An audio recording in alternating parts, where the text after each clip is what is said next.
Hello students, आज हम शुरू कर रहे हैं मैथ्स का एक नया टॉपिक, अध्याय 7 कोऑर्डिनेट ज्योमेट्री।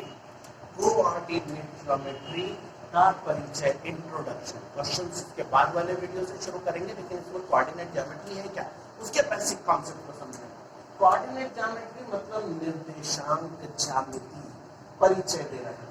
निर्देश मतलब दिए गए आदेशानुसार जो जानकारियां, जो डायरेक्शन है ना, जो गाइडलाइंस आपको दिए गए, वो निर्देश करने वाले अंक, मतलब अंकों से आपको कुछ निर्देश दिया जाएगा और उससे चलने वाला ज्यामिति रेखा गणित। इसे हम समझना चाहते हैं कि क्या है निर्देशांक ज्यामिति, फिर हम उसके सवालों को करेंगे। देखिए, आपके सामने इस व्हाइट बोर्ड पर मैं कुछ अल्फाबेट्स लिख देता हूँ।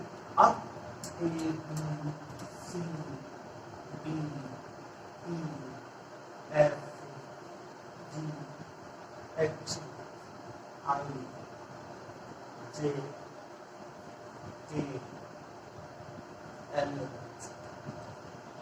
N, N। अब आप बताइए मुझे कि अल्फाबेट्स कहाँ लिखे हुए हैं। मैं अगर आपसे पूछूं कि बताइए अल्फाबेट के कहाँ पर लिखा हुआ है, हाँ मुझे पता था कई लोग ये जवाब देंगे कि बोर्ड पर लिखा हुआ है सर, लेकिन बोर्ड पर कहाँ। अगर कोई ऐसा व्यक्ति आकर के खड़ा हो जाए हमारे सामने जिसे अंग्रेजी भाषा का ज्ञान नहीं है, वो समझता तो है लेकिन अंग्रेजी भाषा नहीं समझ सकता, वो अल्फाबेट के को नहीं पहचानता है, तब आप उसे कैसे बताओगे कि के किस जगह पर है। आप उसे ले जाकर के उंगली से दिखा सकते हो, लेकिन अगर आपको कहा जाए कि आपको सिर्फ निर्देश देना है और उस निर्देश की मदद से व्यक्ति उस सही जगह तक पहुंच जाए, जैसे लोग नक्शे बनाते हैं, नक्शों में एक जगह से दूसरी जगह पर जाते हैं, एक स्थान से दूसरे स्थान तक पहुंचने के नक्शे कैसे बनाते हैं। आप लोगों ने पिछली कक्षाओं में 4th, 5th, 6th क्लास में पढ़ी हो कि अक्षांश रेखाएं और देशांतर रेखाएं, लैटिट्यूड एंड लॉन्जिट्यूड। पूरी पृथ्वी पर कुछ खड़ी लाइनें बनाई हैं, कुछ आड़े सर्कल बनाए गए हैं और उसकी मदद से पूरी पृथ्वी की एड्रेसिंग की गई है, वरना पृथ्वी पे कौन सा देश कहाँ है वो पता कैसे चलेगा। अंधेरे में, रात के समय, दिन के समय हवा में उड़ने वाले हवाई जहाज और पानी में चलने वाले जहाज कैसे सही दिशा पकड़ लेते हैं। समुद्री रास्ते में, हवा में तो कोई साइन बोर्ड नहीं होते, कोई चौराहा नहीं होता कि वहां से लेफ्ट टर्न लेना है, राइट टर्न लेना है, वो कैसे सही दिशा में चल पाते हैं। उस बेसिक को समझने की शुरुआत होती है निर्देशांक ज्यामिति से। देखिए, निर्देशांक ज्यामिति को समझने के लिए हम काम करते हैं, हम अपने इस व्हाइट बोर्ड को एक ग्राफिकल पेज के रूप में, एक नॉर्मल हम समझे वैसे ही जैसे पृथ्वी को बनाया गया है उसी रूप में हम इसको कन्वर्ट करते हैं। हम इस पूरे बोर्ड को एक ग्राफिकल बोर्ड के रूप में कन्वर्ट करते हैं।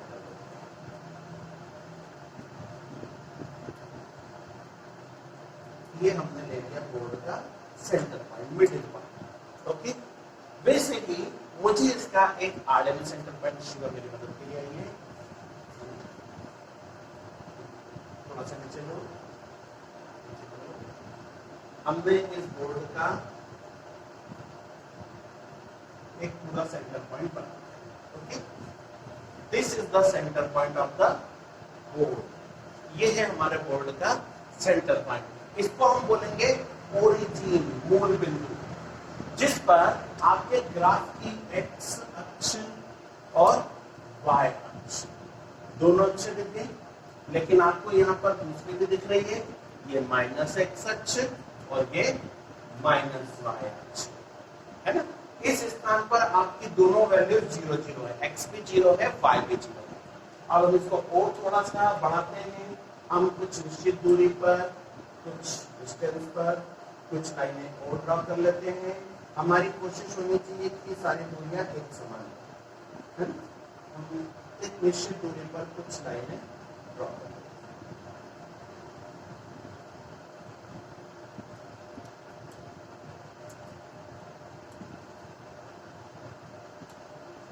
पूरे बोर्ड में कन्वर्ट करते हैं। मुझे थोड़ा सा समय लग रहा है इस काम में, लेकिन इसके बाद आप कोऑर्डिनेट ज्योमेट्री के बेस को पूरी अच्छी तरह से समझ पाएंगे।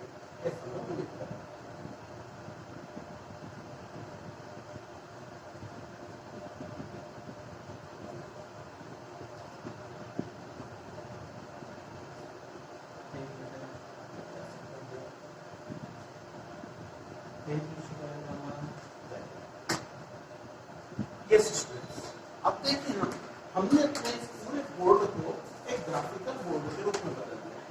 अब अगर कोई आपसे किसी भी लेटर के बारे में पूछना चाहे तो आपके लिए उसके बारे में बताना थोड़ा सा आसान हो जाएगा। पहले हम इस ग्राफ पेज को एक बार फिर से समझ लेते हैं। हमने इस बिंदु को सेंटर पॉइंट बनाया था, मूल बिंदु origin, it is called origin या मूल बिंदु कहा जाता है इसे, ठीक है। इस जगह पर x और y दोनों की वैल्यू क्या होगी, 0 0। यहां से जैसे मैं राइट हैंड की तरफ बढ़ूंगा तो पहली वैल्यू x पर 1 2 3 4 5। अगर मैं लेफ्ट में बढ़ूंगा इससे तो -1 -2 -3 -4 एंड -5। मैं जिस पॉइंट पर हूं उसके ऊपर बढ़ता हूं तो y पर 1 2 3, इसी तरह से और ऊपर जाऊंगा तो 4, नीचे -1 -2 -3 -4। ओके, अब हमारे पास में कुछ पॉइंट्स दिए हुए हैं, हम उन्हें देखें कि उनकी लोकेशन क्या है। जैसे सबसे पहले हम स्टार्ट करते हैं पॉइंट ए। पॉइंट ए किस जगह पर स्टूडेंट्स, देखिए यहाँ था हमारा पॉइंट ए, है ना। हम इस बिंदु पर निशान लगाते हैं। पॉइंट ए किस जगह पर है, हम देखें पहले तो इस ग्राफ को हमने जो बांटा सेंटर पॉइंट से देखें, इसके कुल 4 सेक्टर हो गए। पहला सेक्टर x अक्ष की पॉजिटिव संख्या और y अक्ष की पॉजिटिव संख्या, इसे हम लोग फर्स्ट क्वाड्रेंट मतलब प्रथम चतुर्थांश भी बोलते हैं। क्या बोलते हैं, प्रथम चतुर्थांश। प्रथम चतुर्थ संस्कृत शब्द है, मतलब चौथा, अंश मतलब भाग, है ना। पूरे हमने एक और एक 2 लाइनें डालने से टोटल 4 पार्ट हो गए थे। ये पहला पार्ट है प्रथम चतुर्थांश, ये कहलाएगा हमारा द्वितीय चतुर्थांश। यहाँ क्या है, x माइनस में लेकिन y की वैल्यू प्लस। ये तीसरा हिस्सा हो जाएगा आपका, इसको हम बोलेंगे थर्ड चतुर्थांश, तृतीय चतुर्थांश, जिसमें x भी माइनस वैल्यू लेगा और y भी माइनस वैल्यू लेगा। और ये है आपका last quadrant, fourth quadrant. Fourth quadrant में क्या है आपका, x प्लस में एंड y माइनस में। ओके, इस तरह से पूरा हिस्सा जो है वो 4 क्वाड्रेंट में, 4 सेक्टर में बढ़ गया। हम देख रहे थे वैल्यू a की, जब भी हमें वैल्यू a की लिखनी होगी तो पहले लिखा जाता है x। कोऑर्डिनेट ज्योमेट्री में वैल्यू ऑफ a की पोजीशन बताना है, उसे ब्रैकेट में शो किया जाता है। यहाँ पर 2 संख्याएं लिखी जाएंगी, पहली संख्या x को शो करेगी, दूसरी संख्या y को। x पे क्या वैल्यू है हमारे पास, -1 -2 -3। बिंदु a कहां पर आया, -3 पे, और y पर कहां गया, -1 -2 पे। तो a की एड्रेसिंग बताएंगे हम -3 -2। मतलब अब किसी व्यक्ति को a पर जाना है तो स्टार्ट करेगा 0 से। कहां से स्टार्ट करेगा, हमेशा 0 से, मूल बिंदु से। और किधर जाएगा, x की माइनस डायरेक्शन में। कितने स्टेप, 3 स्टेप, 1 2 3। इस लाइन पर आया, फिर y में कितनी स्टेप जाना है उसको, 2, वो भी कौन सी, माइनस स्टेप। तो माइनस स्टेप में नीचे 1 एंड 2, इस बिंदु पे पहुंचा वो। क्लियर। ए से ही अब हम देखते हैं b की वैल्यू। b कहां पर है देखा जाए जरा, देयर इज b, है ना। b को वैल्यू प्रेस कर देते हैं हम। चलिए b की वैल्यू फाइंड करें हम। x अक्ष पे 1 2, है ना, ब्रैकेट लगाएंगे। x अक्ष पे 2 एंड y अक्ष पे 1 2, y पर भी 2। तो b की वैल्यू क्या हो गई, 2, 2। ठीक है।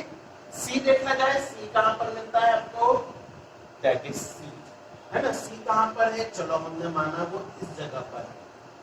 अब क्या देखें हम इसको, x की वैल्यू 1 2 3। 3 से तो क्रॉस हो गया लेकिन 4 तक नहीं पहुंचा, 3 पार हो गया लेकिन 4 तक नहीं पहुंचा। तो हम इसको ऐसा भी बोल सकते हैं 3.5, है ना। सी के लिए एक्स की वैल्यू क्या हो गई 3.5, और वाई कोऑर्डिनेट पे वैल्यू क्या हो रही है इसकी, 0 से स्टार्ट किया -1 एंड -2, तो सी की वैल्यू क्या हो गई एक्स पर 3.5 और वाई पर -2। ठीक है, आपके लिए डेसिमल वाला नहीं आएगा, आपके चैप्टर्स में जो क्वेश्चन है उसमें डेसिमल नहीं आएगा, आपके लिए फुल डिजिट का ही है ना, फिर भी मैंने आपको बता दिया। वैसे आप डी को देखें, डी किस स्थान पर है, अब डी की वैल्यू बताएं, कौन जल्दी बता सकता है। देखिए x पर -1 -2 -3 -4 एंड y पर +1 एंड 2, डी की वैल्यू -4, 2 है ना। डी के बाद e की वैल्यू, e -1 पे e की वैल्यू क्या हो गई x पर -1 और y पर 2, क्लियर। f की वैल्यू देखें आप, अब बाकी के डिजाइन्स को आप इसका स्क्रीनशॉट ले लें और बाकी के लेटर्स f के लिए मैं पॉइंट देता हूँ, f इस जगह पर है, ये f है आपका, है ना। फिर g को देखें कहाँ पर है हमारा, ये रहा g। इन पॉइंट्स को आप लोग अपनी कॉपी में ड्रॉ करके इनकी वैल्यू देखें तो आपको प्रैक्टिस हो जाएगी कि वैल्यू कैसे आ रही है। g के बाद में h, ये रहा h के बाद में i, ये दे देते हैं हम i के लिए पोजीशन, i के बाद में j कहाँ है, ये रहा j, दैट इज j के बाद में k कहाँ ड्रॉ किया था हमने, ये रहा हमारा k। इनकी वैल्यूज आप लोगों को लिखनी है ना, l के लिए वैल्यू यहाँ पर ले लेते हैं l के बाद m इस स्थान पे आ गया, m इस स्थान पे आया तो यहाँ पर देखें x में तो मूल बिंदु की लाइन पे आ गया है, x में मूल बिंदु की लाइन पे आ गया, तो m के कोऑर्डिनेट क्या हो जाएंगे 0 x वाला, और y वाले कोऑर्डिनेट में 1 2 3, x 0 और y पर 3, मतलब ये y अक्ष पर ही आ गया। ओके, m के बाद में n और कुछ आप चाहे तो यहाँ पे कुछ और लेटर्स भी ले सकते हैं कि आप n की वैल्यू फाइंड करें, o की वैल्यू फाइंड करनी है आपको, ये o की वैल्यू फाइंड करें, p की वैल्यू फाइंड कर सकते हैं आप, p q, ठीक है। इस तरह से इनकी वैल्यूज फाइंड करें, इनकी वैल्यूज को अपनी कॉपी में लिखें, तो ये आपके निर्देशांक ज्यामिति की शुरुआत है ना। आप निर्देशांक ज्यामिति को पहचान गए कैसी है। अब अगले क्वेश्चंस में हमारे को क्या करना होगा, हमें इनमें दिए गए कोई भी दो बिंदु, जैसे हमने ले लिया पॉइंट डी और पॉइंट पी के बीच की दूरी निकालना है, डी से पी के बीच की दूरी फाइंड करना है। हमारे को क्या फाइंड करना होगा, डी पी के बीच की दूरी, distance of D P. Okay, इस क्वेश्चन की